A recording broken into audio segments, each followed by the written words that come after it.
Hello everyone. Welcome to the third lecture on dielectric waveguides. In the first two lectures, we have already driven a few equations related to the components of the two fields.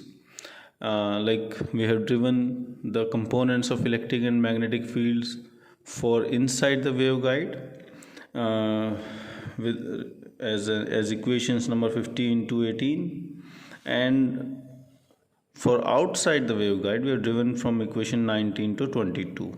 Okay, these are concerned with the components of the two fields. Now, we were supposed to discuss about the boundary conditions which these fields must satisfy in order to have the propagation through the waveguide. Now, these conditions must be satisfied at the boundary, that is rho is equal to A, and the conditions are like tangential component of H. This has to be continuous at the surface, as there is no surface current. Okay, now if there is no surface current, therefore this tangential component of H must be continuous. Mathematically talking about this condition, it is written as like this, that limit L tends to 0, Hz at rho is equal to A minus L must be equal to limit L tends to 0, Hz at rho is equal to A plus L. Fine, just the left hand and the right hand limit on taken of Hz, it must be equal for it to be continuous. Now if we consider the magnetic permeability of the two regions to be equal and equal to mu naught, say mu1 equal to mu2 equal to mu naught, then the limit L tends to 0, this condition basically can be transformed to this by just multiplying both sides by mu naught. You will get these Hz are replaced by Bz. So we can write limit L tends to 0, Bz at rho is equal to A minus L must be equal to limit L tends to 0, Bz at rho is equal to A plus L.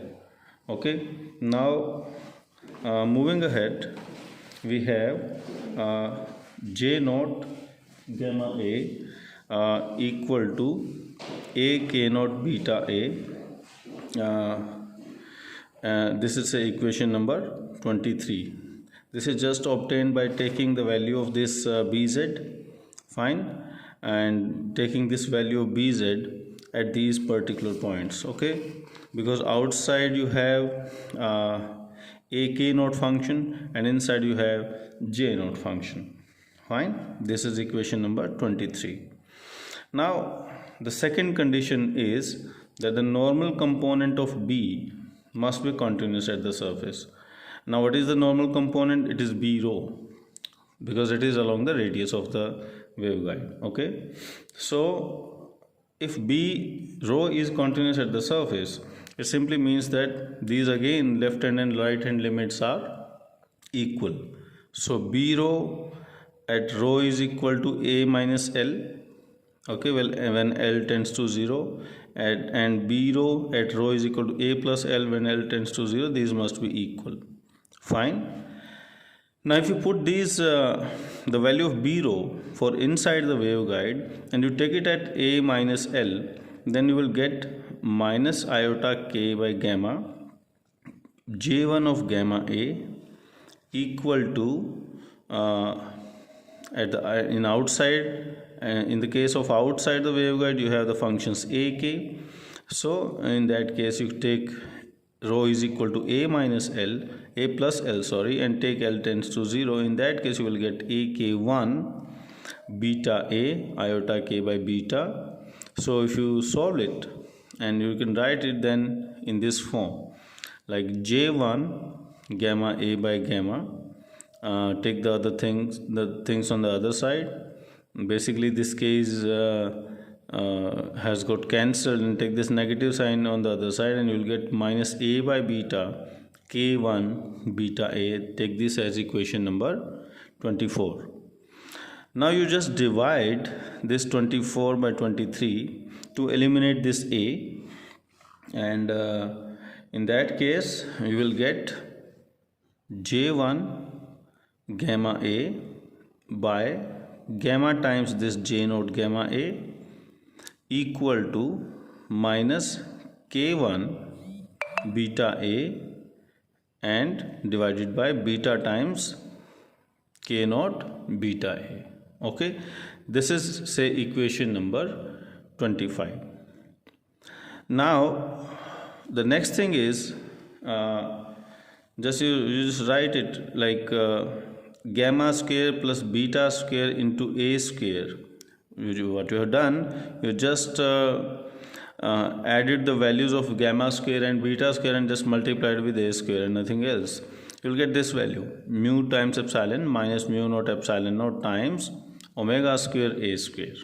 Okay, so from this beta square a square is equal to mu e minus mu naught epsilon naught omega square a square minus gamma square a square, and this is say equation number 26.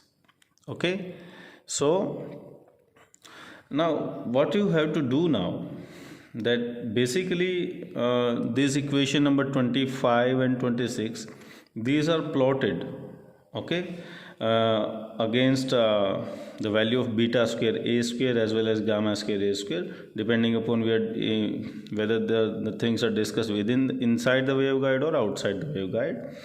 So in that case these are plotted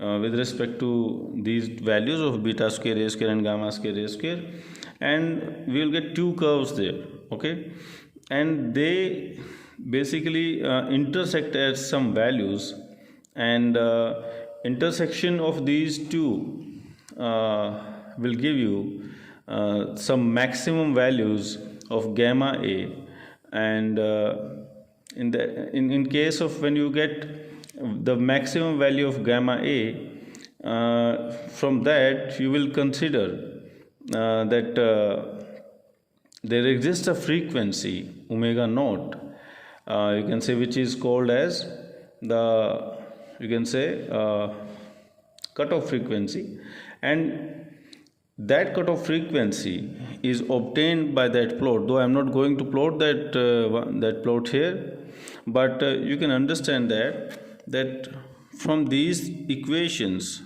like 25 and 26 we will get few curves, and intersection of those curves will give us some cutoff frequency, and that cutoff frequency is obtained as omega naught, which is equal to 2.405 by root of mu naught epsilon minus epsilon naught times 1 by a.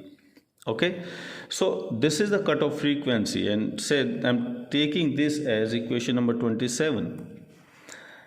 Now at this frequency beta square becomes 0, but the axial wave number k is still real, and it is equal to root epsilon naught mu naught times omega. Fine. Now immediately below this cutoff frequency the system no longer acts as a waveguide, but it will act as an antenna, okay, with the energy being radiated radially. Fine. Now for frequencies well above this cutoff frequency, beta and k both are of the same order of magnitude, and they are large as compared to gamma, provided epsilon and epsilon naught are not nearly equal.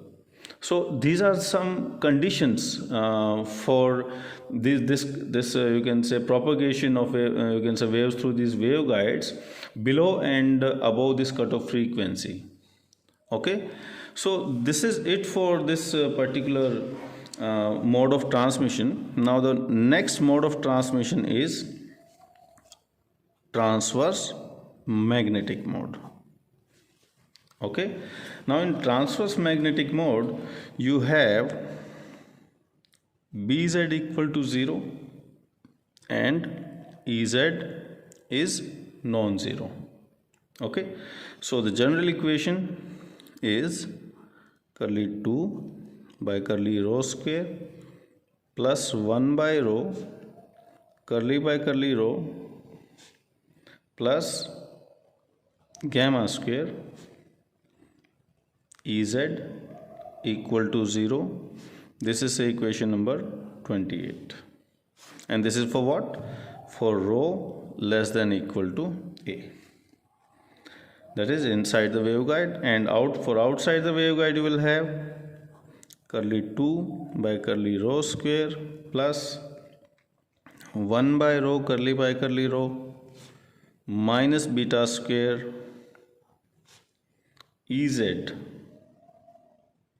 equal to 0, and this is equation number 29, and this is for rho greater than A. Okay, now the solutions of these two equations are Ez equal to J naught gamma rho, and this is for rho less than equal to A, and Ez equal to AK naught beta rho for rho greater than A. Okay, so you have the solutions in the similar way as you have calculated in case of transverse electric mode. Now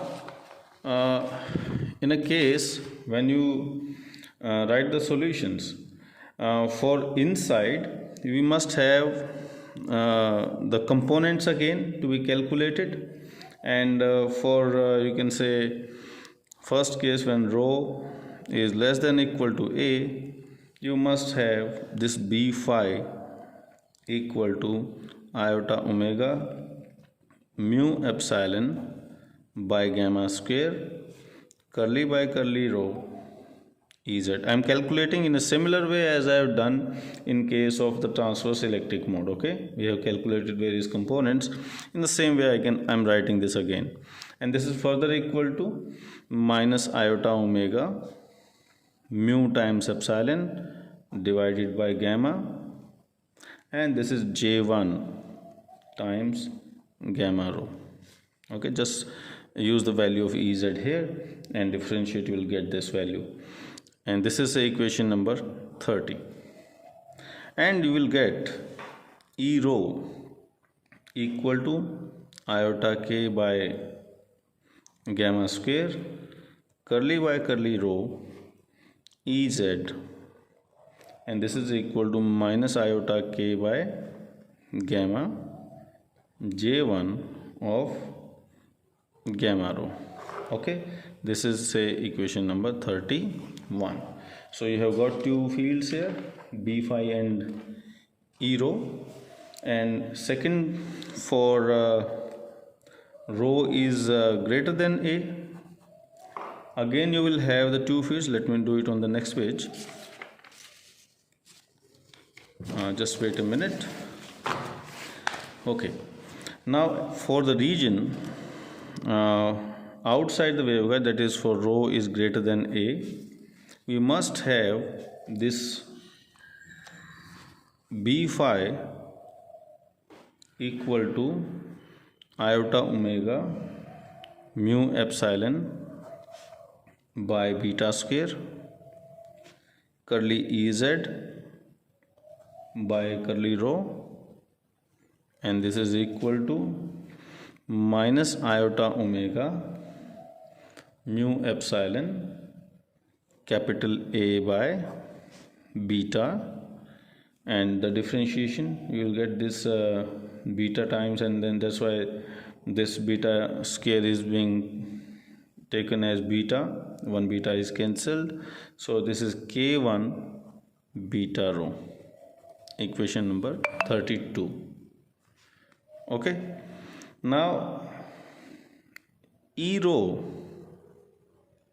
is calculated as iota k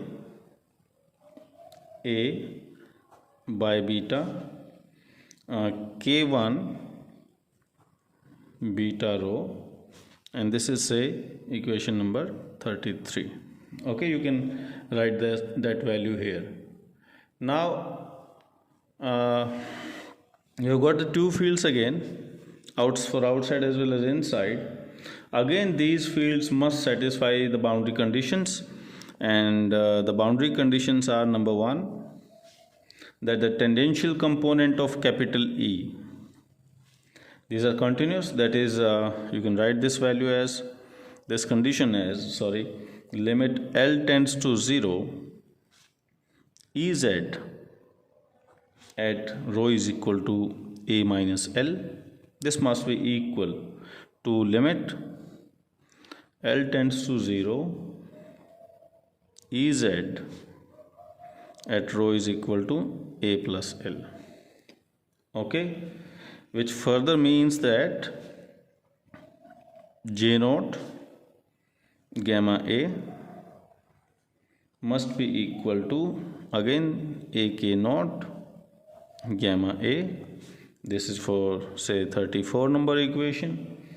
And second boundary condition for this is, as there is no surface charge density also, so normal component of capital D, electric displacement, these are also continuous.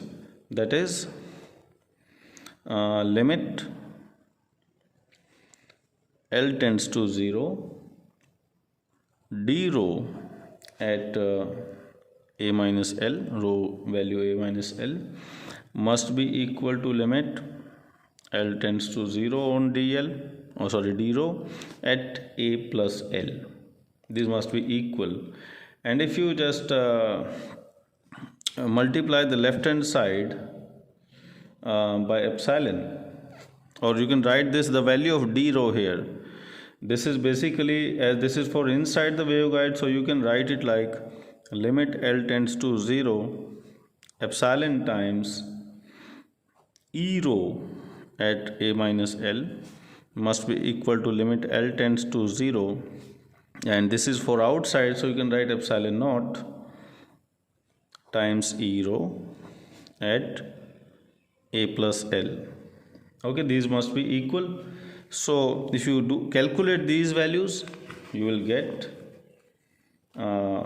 epsilon times, if you use the value with these limits of this E rho, you will get minus iota k by gamma times J1 of gamma A. This is equal to epsilon naught times iota k by beta times AK1 as a function of beta A. Okay, so this is equation number 35. Now again do the same thing. You just eliminate this capital A by just dividing this 35 by 34. 35 divided by 34 will imply minus J1 of gamma A divided by gamma times J naught of gamma A. This is equal to epsilon naught by epsilon K1 of beta A divided by beta times K naught of beta A. This is equation number 36. And again, in the similar way, you can write the value of beta square A square. Okay, and if you just remember, last time also we have done this in the transverse electric mode, and beta square A square will be equal to mu epsilon minus mu naught epsilon naught omega times omega square A square minus gamma square A square. This is equation number 37. Again, 36 and 37 are plotted in transverse electric mode, and here also the points of intersection are the solutions. Okay, also the lowest cutoff frequency is omega. In this case, you will get as omega, take it as omega naught for this also. This is equal to 2.405 by root of mu times epsilon minus epsilon naught times 1 by A.